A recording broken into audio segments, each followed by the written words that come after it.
Hey guys, my name is Attorney Walter III, and this is going to be a big video. We're going to get right to it, which is what does the fourth stimulus / the American Jobs Plan have in place for you, the American people? We're going to go strictly to whitehouse.gov and basically go through exactly what they intend to put directly into this category by category. Let's start with the intro. I'm going to read for you basically the American Jobs Plan. While the American Rescue Plan is changing the course of the pandemic, that was a prior plan that they released, and delivering relief for working families, this is no time to build back to the way things were. This is the moment to reimagine and rebuild a new economy. So what's interesting about that is that he states here, we don't want to go back to what we were, but we actually were in one of the best economies we've seen in the past 20 years. So that's just Democrats attacking Republicans. That's just fluff right there. Let's keep reading though.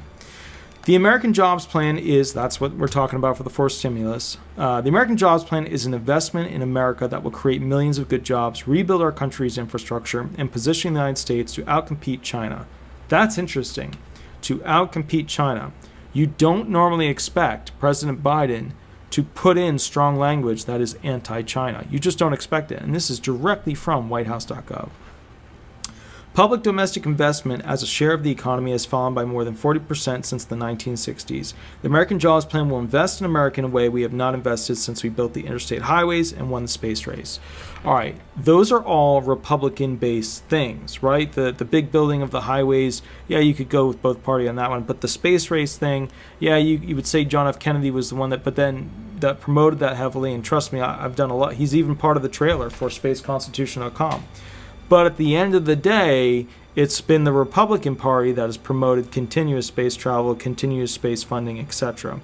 So, it's interesting. What we're seeing here is Joseph Biden saying a lot of Republican-oriented things. Very interesting.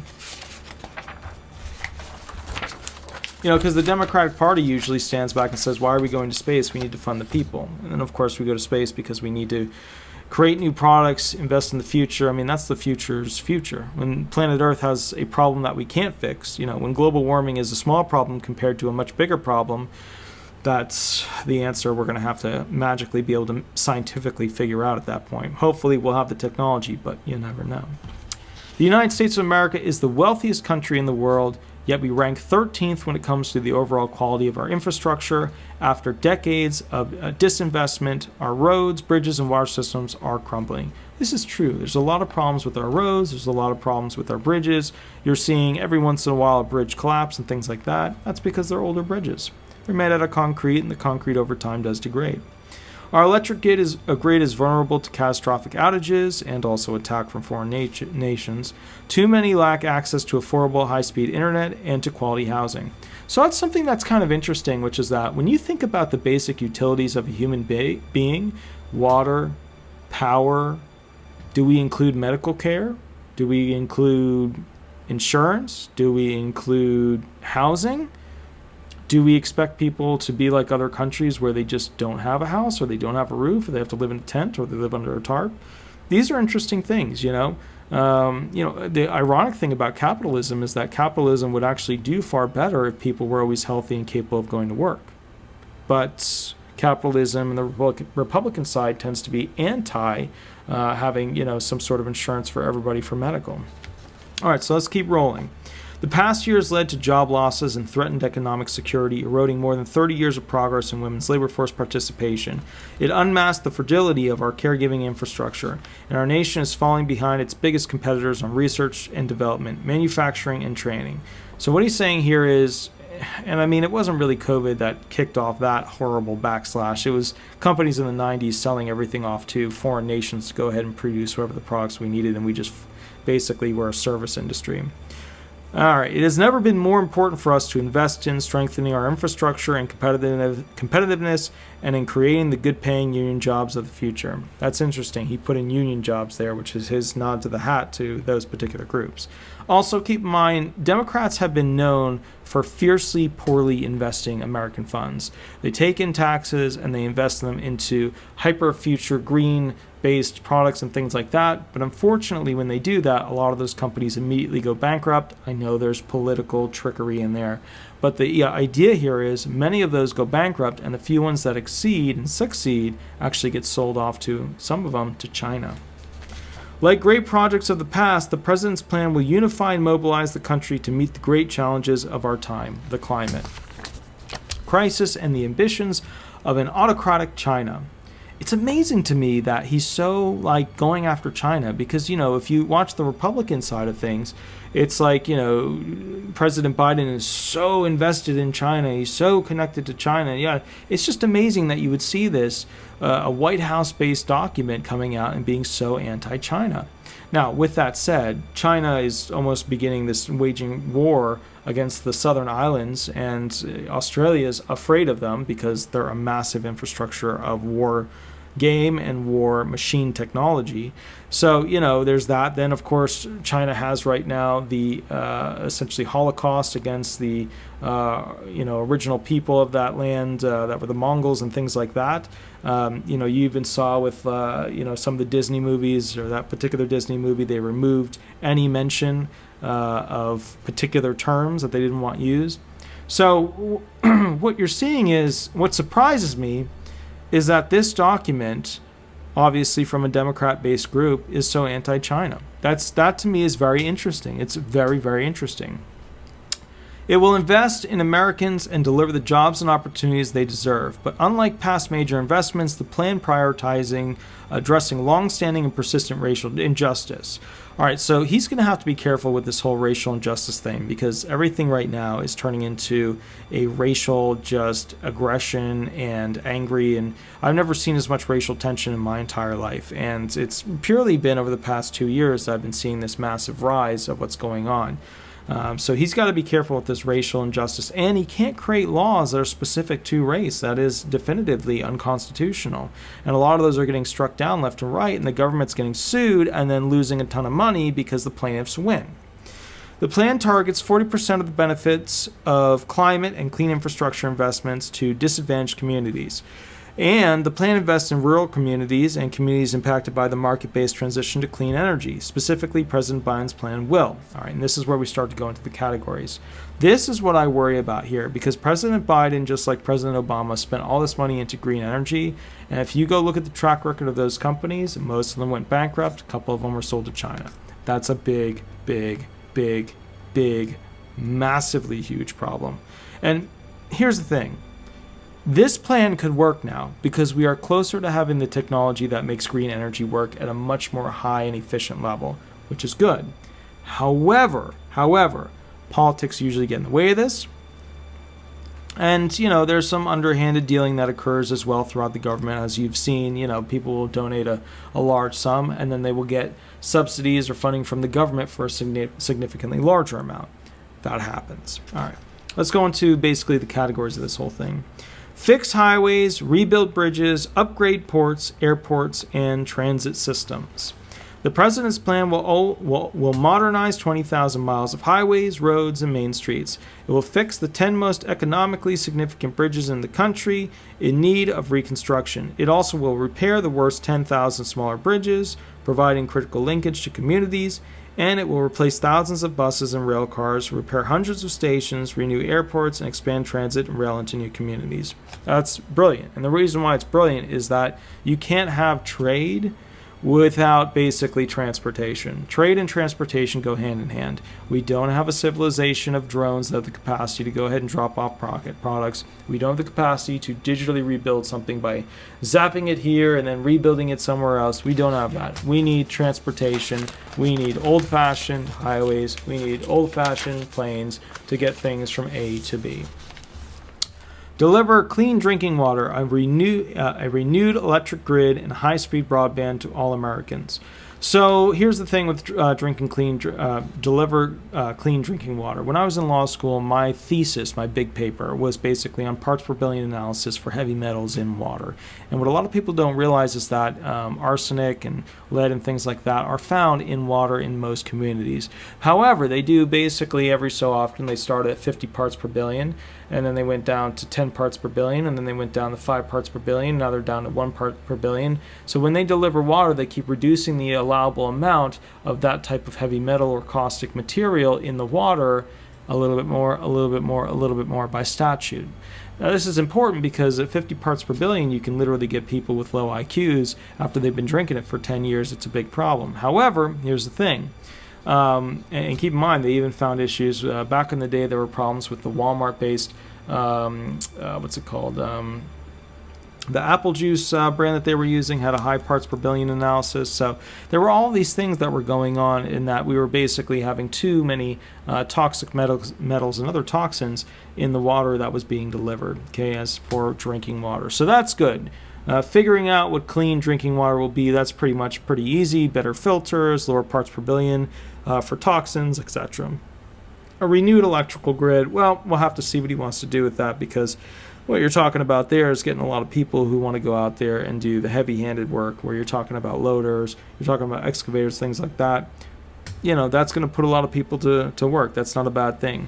And high-speed broadband to all Americans. Now look, the only way he's going to be able to get that is if he taps the shoulder of Elon and says, hey, would you go ahead and let us tap into this Starlink system? That's the only way he's going to get that rolling, because the United States government has not been launching tons and tons and tons of satellites, which means they're going to have to tap into Elon, and Elon's company right there is going to become massive.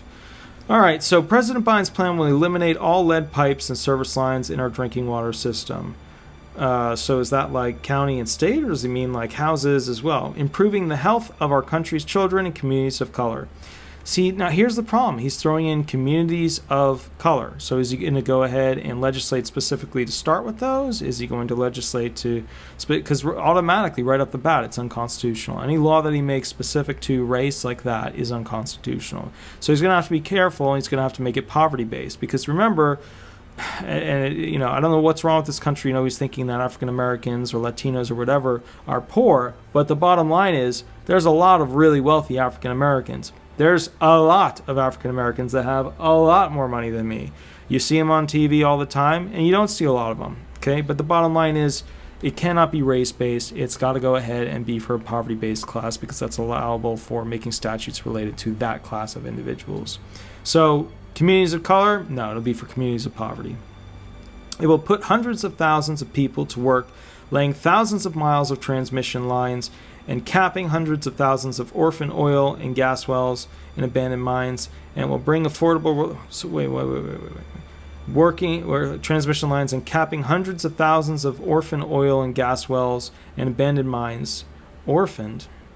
So I'd be a little bit worried about that, where the government tries to step in and say, well, that's an orphaned one, that's not producing oil, and then trying to kill off some of the smaller groups that are trying to make some oil, and you know, only the mega big oil companies actually doing well. So I'd be a little bit wary about the games they could play there.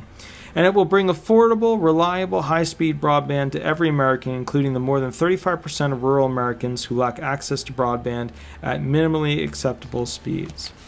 Okay, great. How are you going to do that? You're going to have to get Elon to do it, because it's going to have to be beamed. That's the only way to do it, through the cell phones. All right?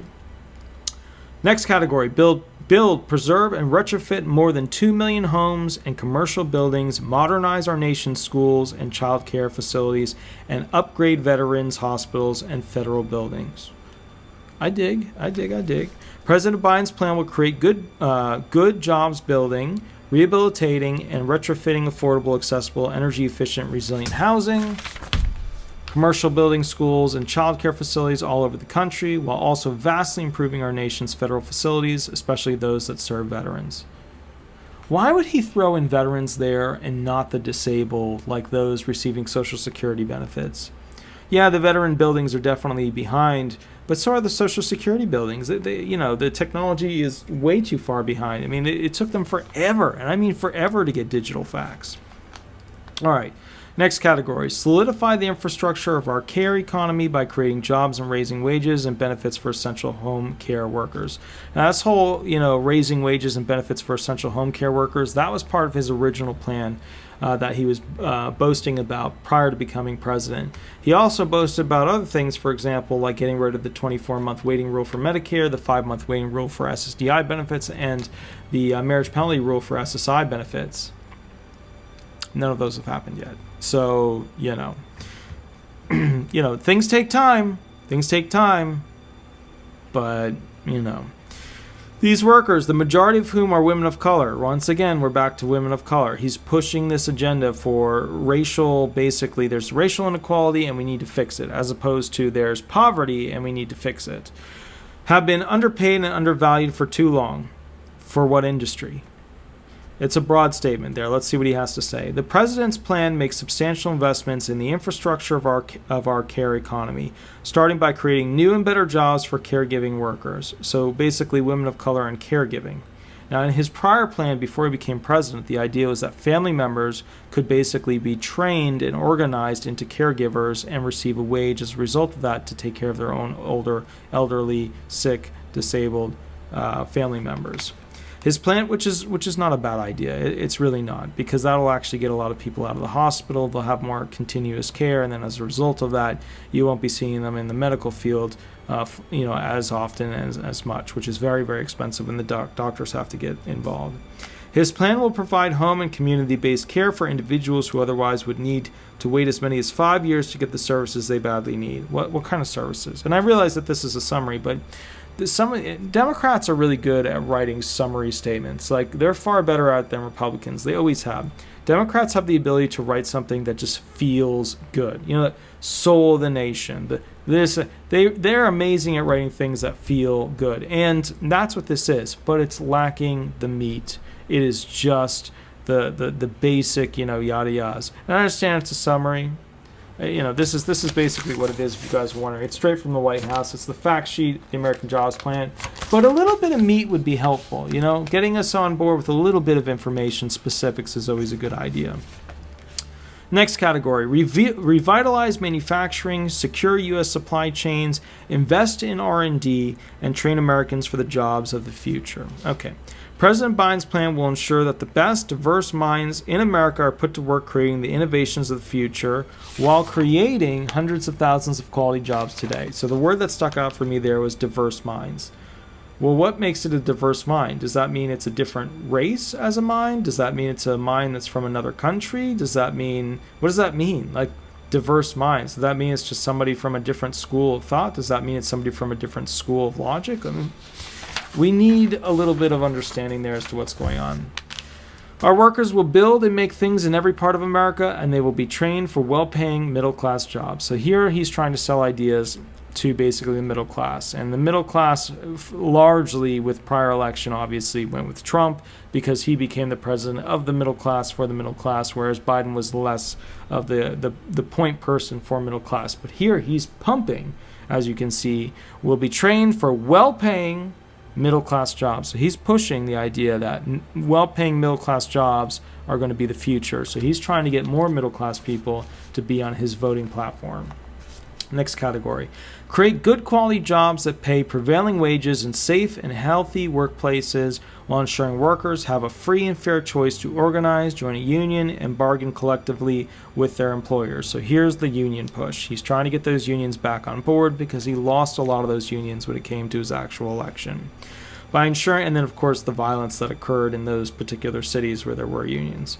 By ensuring that American taxpayer dollars benefit working families and their communities and not multinational corporations or foreign governments, which is interesting that he's saying this, the plan will require that goods and materials are made in America and shipped on U.S. flag, U.S. crewed vessels. All right, there's a couple of things there. When they say made in America, they've got a lot of rules and regulations for, okay, was it put together here? How many parts were made here that actually make up this? What are the important parts that make up this? So there's a lot of finagle room there. Let's see if they batten that down and say it's got to be made here from raw materials that are crafted into, the things that are the parts that go into this thing, which is assembled in America. Let's see if they actually put that in. There's another thing here. Shipped on U.S. flag, U.S. crewed vessels. So a lot of these vessels that are going back and forth are not U.S. based. And they'll use crews that are not U.S. crews because the U.S. crews are significantly more expensive than the foreign crews that come here to go ahead and work. So what he's saying here is you might want to get into the boat transportation industry, but we'll see what happens. The plan also will ensure that Americans who have endured systemic discrimination and exclusion for generations finally have a fair shot at obtaining good-paying jobs and being part of a union. Very, very dicey area for him to put in because the problem is, how is he going to create laws that specifically benefit particular racial groups without creating unconstitutional laws? Next thing. Alongside his American Jobs Plan, President Biden is releasing a Made in America tax plan to make sure corporations pay their fair share in taxes and encourage job creation at home. And as you guys saw with the summit that they just had, a lot of the countries agreed on a base fundamental for all the businesses that are doing the work in their countries of 15% for taxation purposes.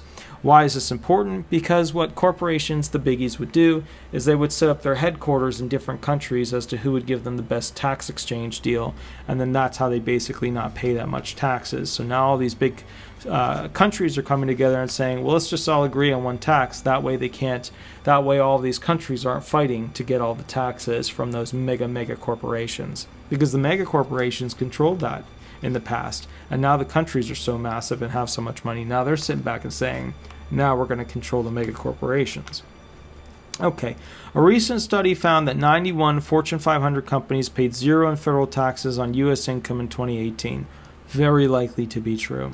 Another study found that the average corporation paid just 8% in taxes. President Biden believes that profitable corporations should not be able to get away with paying little or no tax by shifting jobs and profits overseas. President Biden's plan will reward investment at home, stop profit shifting, and ensure other nations won't gain a competitive edge by becoming tax havens. We'll see. Some of his biggest benefactors come from this pool. We'll see. It makes sense. It's good. He put it in here because he had to approve this. It's on the White House, website. Somebody had to approve it out of the authority that's under him. But we'll see. The president's American Jobs Plan is a historic public investment consisting principally of one-time capital investments in our nation's... Did you catch that? Remember, this is the first time I'm reading this, so I might not catch everything that you might be hearing things I'm not. The President's American Jobs Plan is a historic public investment. The people are paying for this. Consisting principally of one-time capital investments. So they're doing one-time big investments, not ongoing, not UBIing this thing, in our nation's productivity and long-term growth. So this is not a UBI, Universal Basic Income statement. This is we're going to give you one big chunk. It will invest about 1% of GDP per year over 8 years they're spreading it over 8 years to upgrade our nation's infrastructure, revitalize manufacturing, invest in basic research and science, shore up supply chains, and solidify our care infrastructure. These are investments that leading economists, I'm tired, guys, it's very late, agree will give Americans good jobs now and will pay off for... It is 11:38 p.m., but we'll make it to about 2 a.m. doing this. Future generations by leaving the country more competitive and our communities stronger. In total, the plan will invest about $2 trillion this decade. Oh, that's a lot of money. If passed alongside President Biden's Made in America corporate tax plan, it will be fully paid for within the next 15 years and reduce deficits in the years after, which means massive taxation.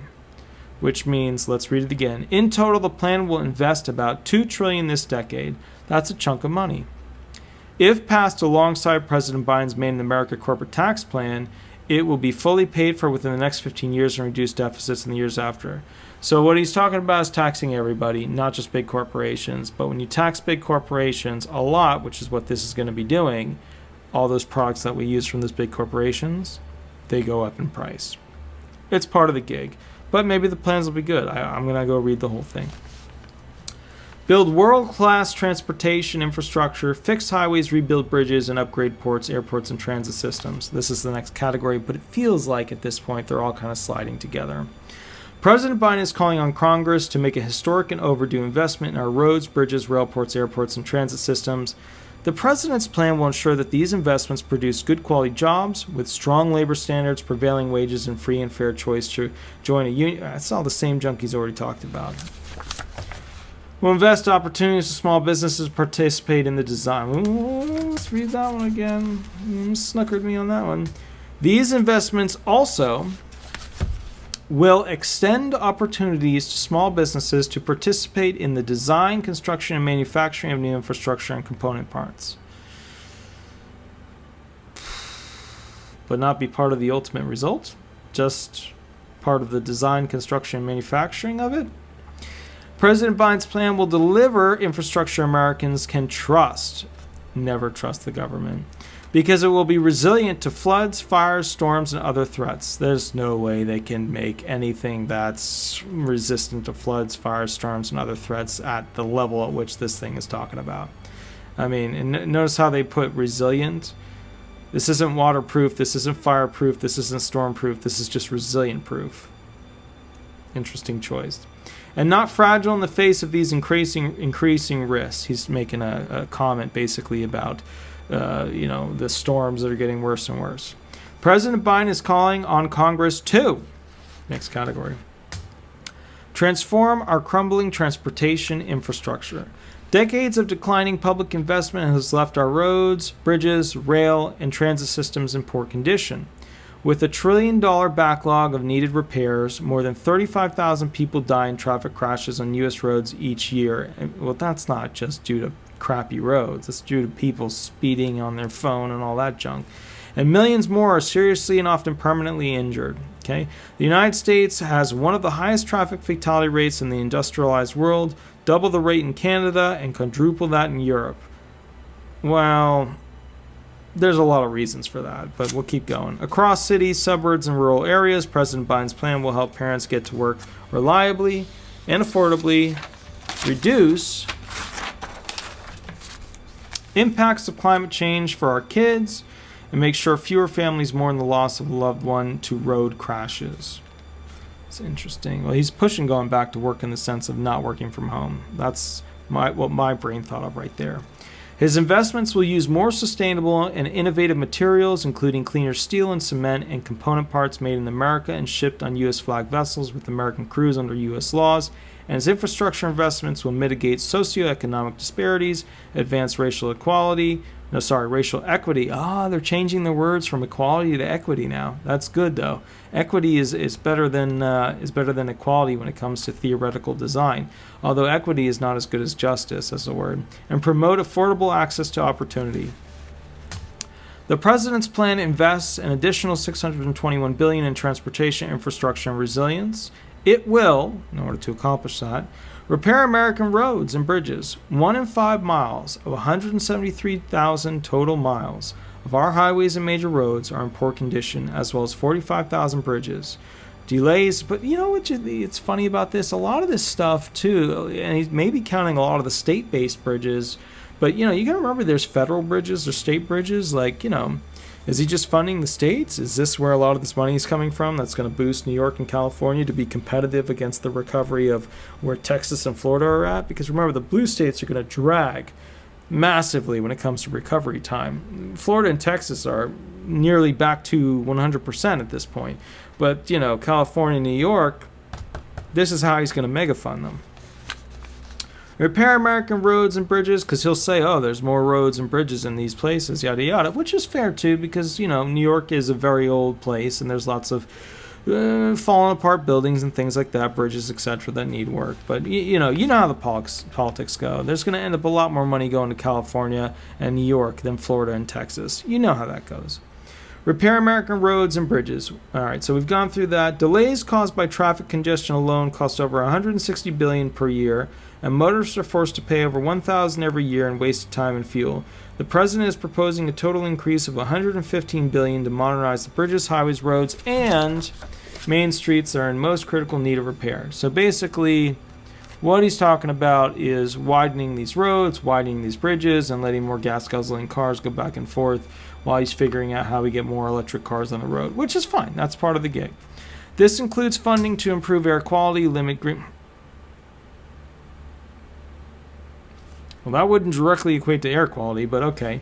Limit greenhouse gas emissions and reduce congestion until you got the electric cars moving even more than they currently are. But a lot of electric car, statutes that came out were Trump era, so we're going to see what he does with that because he's been repealing a lot of that. His plan will modernize 20,000 miles of highway, roads, and main streets, not only fixing them first, but fixing them right. With safety, resilience, and all users in mind, it will fix the most economically significant large bridges in the country in need of reconstruction, and it will repair the worst 10,000 smaller bridges, including bridges that provide critical connections to rural and tribal communities. That's cool that he actually brought that into it, because, a lot of presidents, they don't always bring the tribal aspect into it. The tribes, they have massive amounts of land, so the plan includes $20 billion to improve road safety for all users. Road safety, how's he going to do that? Including increases to existing safety programs. Here we go. The government's going to put more on us how we can drive, and a new Safe Streets for All program. Here we go. To fund, here we go, more of our money going to tell us how to live our lives, to fund state and local Vision Zero plans and other improvement to reduce crashes and fatalities, especially for cyclists and pedestrians. Well, he'll add more cycle roads, he'll have more pedestrian roads, but, these things always come with a bunch of checks and balances that'll end up removing more rights and freedoms of the people. When you first started to have cars, you had the right to use them. Now you have the privilege to use them. And after this, you might have the privilege... maybe. We'll see. Modernize public transit. Households that take public transportation to work have twice the commute time, and households of color are twice as likely to take public transportation. Our current transit infrastructure is inadequate. The Department of Transportation estimates a repair backlog of over $105 billion, representing more than 24,000 buses, 5,000 rail cars, 200 stations, and thousands of miles of track signal and power systems in need of replacement. A lot of those are private, though, so we're going to see how that's going to work out. This translates to service delays and disruptions that leave riders stranded and discourage transit use. President Biden is calling on... What are you going to do? He can make the buses not go faster, but the trains, he could potentially make them go faster. We'll see how this turns out, because when you're talking about getting a person from A to B, certain parts of public transportation, you just can't make them faster. This translates, unless you made like a road only for them, but still, if you're having a bus filled with people going 90 miles per hour, that's not smart. This translates to service delays and disruptions that leave riders stranded and discourage transit use. Leave riders stranded and discourage transit use. President Biden is calling on Congress to invest $85 billion to modernize existing transit and help agencies expand their system to meet rider demand. This investment will double federal funding for public transit, spend down the repair backlog, and bring bus rapid transit, and rail service to communities and neighbors across the country. It will ultimately reduce traffic congestion for everyone. Good. Okay, perfect. Now I got to see how big this is. We are like a fourth through it, so we may do this in quarters if you guys are okay with that. All right, next one. Invest in reliable passenger and freight rail services. The nation's rail networks have the potential to offer safe, reliable, efficient, and climate-friendly alternatives for moving people and freight. Yeah, but once you get to the spot, you got to have, the problem with this whole, hey, I'm going to take a train there is then you got to run a car there. You know what I mean? We need to be moving towards autonomous vehicles. We need more of that, and I'm not hearing any of that. Which is because it's going to come out in the private market, and the private market is paying to make sure that they are the ones that control the economic benefits of it. However, unlike highways and transit, rail lacks a multi-year funding stream to address deferred maintenance, enhance existing corridors, and build new lines in high-potential locations. There are currently projects just waiting to be funded that will give millions of more Americans, there's an error there, reliable and fast intercity train service.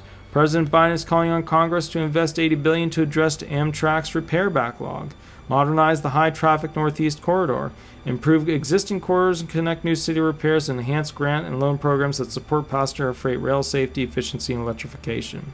So basically, transportation companies, private and public, they're getting big bucks. Create good jobs, electrifying vehicles. Good. Here we go. Used market share of plug-in electric vehicles, EV sale, sales is only 1/3 the size of the Chinese EV market. The president believes that must change. He is proposing $174 billion investment to win the EV market, meaning compete against China and have more than China.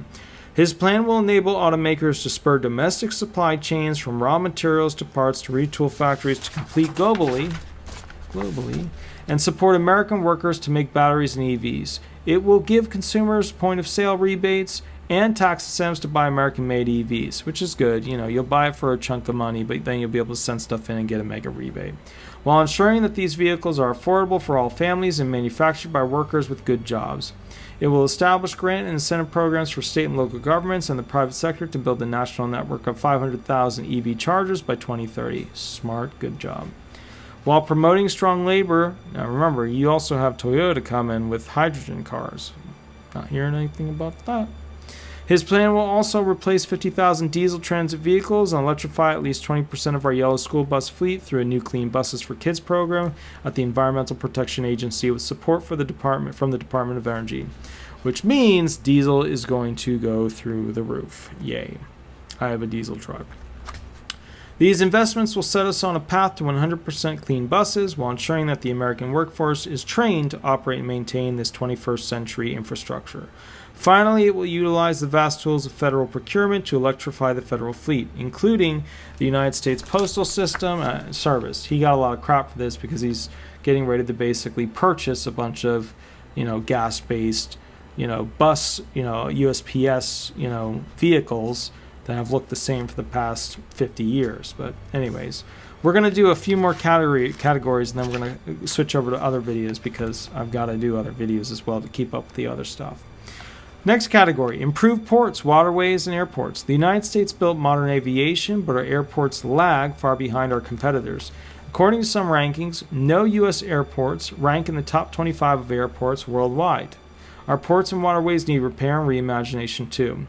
President Biden is calling on Congress to invest $25 billion in our airports, including funding for the Airport Improvement Program, upgrades to FAA assets that ensure safe and efficient air travel, and a new program to support terminal renovations and multimodal connections for affordable, convenient, car-free access to air travel. Okay, let's hear more about that. President Biden is calling on Congress to invest an additional $17 billion in inland waterways. That's my, I'm a boater. I love boating. When I go fishing, I take a big bag of high-end fish food and just throw it out because I like to watch the fish. I don't actually fish. I just feed fish. Coastal ports, land ports of entry, and ferries, which are all essential to our nation's freight. This includes Healthy Ports program to mitigate the cumulative impacts of air pollution on neighborhoods near ports, often communities of color. These investments will position the United States as a global leader in clean freight and aviation. Let's call it like it is. Those big diesel engines and heavy fuel engines, they pollute in a massive, massive way. If we could clean those up, electrify those, that would actually be a significant percentage of the amount of pollution that's put into the air gone. That would actually probably be the fastest way to get rid of mass pollution, is just to fix the mega ships that are basically running raw fuel when they're out at sea, and then diesel's on the way in. States, okay, redress, we're going to do this as the last category, and then we'll start with the next category on the next video. Redress historic inequities and build the future of transportation infrastructure.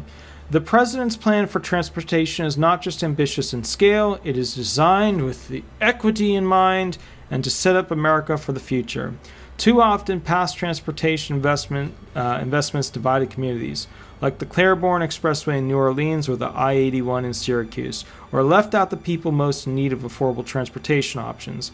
The president's plan includes $20 billion for a new program that will reconnect neighborhoods cut off by historic investments and ensure new projects increase opportunity, advance racial equity, and environmental justice, and promote affordable access. The president's plan will inspire basic research like advanced pavements that recycle carbon dioxide and future-proof investments that will last decades to leave coming generations with a safe, equitable, and sustainable transportation system. And the president's plan will accelerate transformative investments from pre-development through construction, turning shovel-worthy ideas into shovel-ready projects. Oh, I like that. This includes $25 billion for a dedicated fund to support ambitious projects that have tangible benefits to the regional or national economy, but are too large or complex for existing funding programs. That right there, my ears were just ringing with potential for political shenanigans. This includes $25 billion for a dedicated fund to support ambitious projects that have tangible benefits to the regional or national economy, but are too large or complex for existing funding programs. That rings with slush fund. That just feels slush fundy. All right, guys, we're going to stop there real quick to take a break. I have to shoot other videos to kind of keep up with the other types of videos that I create. But the bottom line is that is your introduction to what the future stimulus, and he's going to wrap this into the stimulus, it's almost certain. And the other stimulus is almost certain to come and be passed through somewhere in the middle of July, 15th, 20th, etc. And I did another video on why that is. But this is a detail-oriented look at the categories of specifically what he plans. Democrats have always been great at writing up summaries as to what they plan to do. It's just, they're great at it. Republicans are not as good at that, but we'll see how it goes. We'll see what's been coming up. Let's be fair. We got to give them some room because this is huge. This is mega money. I mean, this is trillions. And I know trillions doesn't mean what it used to mean. We used to talk about millions. Who's gonna make $1 million? Who's gonna make Pepsi's $1 billion? Who's going to fund America for just some stuff that needs to be fixed? $2 trillion. That's what it's become like. And, the currency is devalued a lot, but, it is what it is. Either way, my name is Attorney Walter, if not the third. Please like, subscribe, and also, if you can, please leave me some 5-star reviews. They help me compete against the mega big box firms. I hope this helped. I hope this is giving you a summarized version of what's going on. Once they actually get the language of the bill where I can pull it from Congress's website, it may be up there, I didn't check today, we'll go through that. We are going to be going through a new SSI bill that was just put up on the Congress website. The actual language wasn't put up there, but just the title. And there was the same one that was similar in 2019, but they probably changed some of the wording. And then we're going to be going through in detail as to what President Biden plans to do with raising the Social Security benefits through utilizing the Social Security 2100 Act. Either way, my name is Attorney Walter Knott. Have an absolutely wonderful day. We'll catch you later and go from there. Thanks so much. Bye-bye.